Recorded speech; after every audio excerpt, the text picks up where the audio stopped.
Ressuscité pour vous. Nous sommes à votre émission 7 minutes avec l'Évangile. Et cette semaine, nous sommes sous le thème le zèle de la maison de Dieu. Le zèle de la maison de Dieu. Matthieu chapitre 21, nous lisons les versets 12 et 13, il est écrit ceci. Jésus entra dans la cour du temple.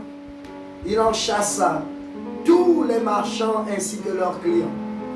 Il renversa les comptoirs des marchands d'argent, ainsi que les chaises des marchands de pigeons. Et il leur dit, il est écrit, on appellera ma maison une maison de prière. Mais vous, vous en faites une caverne de prière. Le zèle de ta maison. Alors que le Christ fait son entrée triomphante dans Jérusalem et précisément dans le temple, une multitude de personnes s'étonnent de son attitude.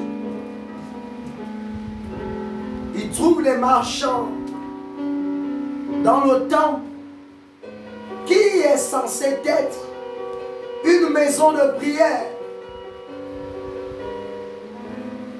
Saint-Esprit est de nous. L'apôtre Paul nous dit, nous sommes le temple de Dieu. Nous sommes une habitation de la divinité. Parce que l'Esprit de Dieu habite en nous. Le maître ne reviendra pas prendre un bâtiment. Il ne reviendra pas prendre une bâtisse. Non. Ici, Jérusalem était l'image des hommes. L'image des vies humaines qui aujourd'hui sont sous l'emprise satanique. Et il y a l'image de l'accusateur qui manifeste premièrement le commerce.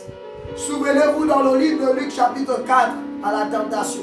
C'est lui le père de la spiritualité, de l'offre et de la demande. Et donc ici, les marchands représentent les entités diaboliques, sataniques, dans lesquelles et vers lesquelles aujourd'hui le monde se tourne.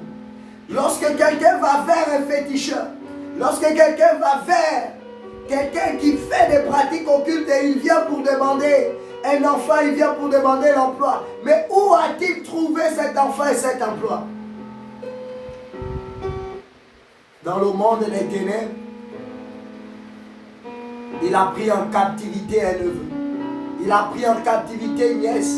Il a pris en captivité le ventre et la destinée de quelqu'un. Et là, ils deviennent des commerçants. Et la Bible nous révèle que c'est ce qui s'est passé. Que le Christ a regardé, mais dans les yeux spirituels. La Bible nous dit que premièrement, il fait quoi? Il a chassé les marchands. L'image du triomphe. Le zèle de la maison dont il s'agit de toi, il s'agit de moi. Le maître est venu pour racheter une vie qui maintenant a été commercialisé. Et l'église aujourd'hui, il n'y a plus l'évangile, il n'y a plus le message de la croix. On a commercialisé l'église, le message de la croix n'y est plus. Et par conséquent, il n'y a plus de vie. Et là, le maître renverse les tables sur lesquelles il y a le mauvais message.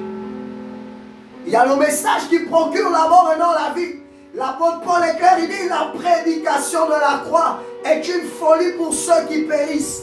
Où est passé le message de la croix? Il n'y a plus de message de la croix. Et là, le texte nous dit par la suite que des aveugles vont venir vers lui. Ceux qui étaient dans le temple, image des adorateurs qui ont les yeux fermés, incapables de voir le Christ, incapables d'attendre par le zèle le retour de l'agneau.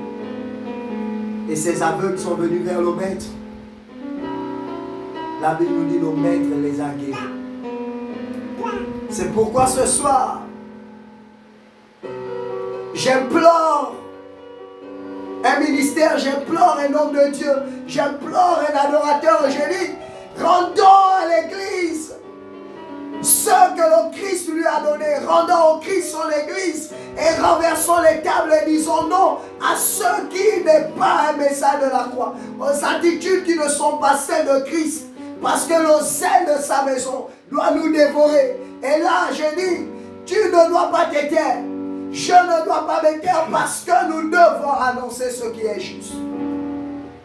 Il faut que ce zèle soit en nous pour renverser les doctrines sataniques qui n'ont aucune part avec le royaume. Il faut que nous les renversons afin que la gloire revienne à Jésus. Et donc je décrète et je déclare, où il y avait des marchands, où il y avait des entités qui ne témoignaient pas la croix, où on avait élevé un commerce image satanique, où on avait élevé un autre message que celui de la croix. Il faut que nous renversons les tables, où les messages n'avaient plus rien à voir avec la personne du Christ. On devient des motivateurs, nous ne sommes pas des psychologues. Nous sommes là pour prêcher l'évangile de la croix. Nous ne sommes pas des motivateurs. Il y a des personnes qui sont payées pour ça. Il y a des cabinets de psychologues. Nous sommes là pour prêcher l'évangile. C'est le message de la croix qui donne la vie. Gloire à toi, Jésus. Béni sois Dieu.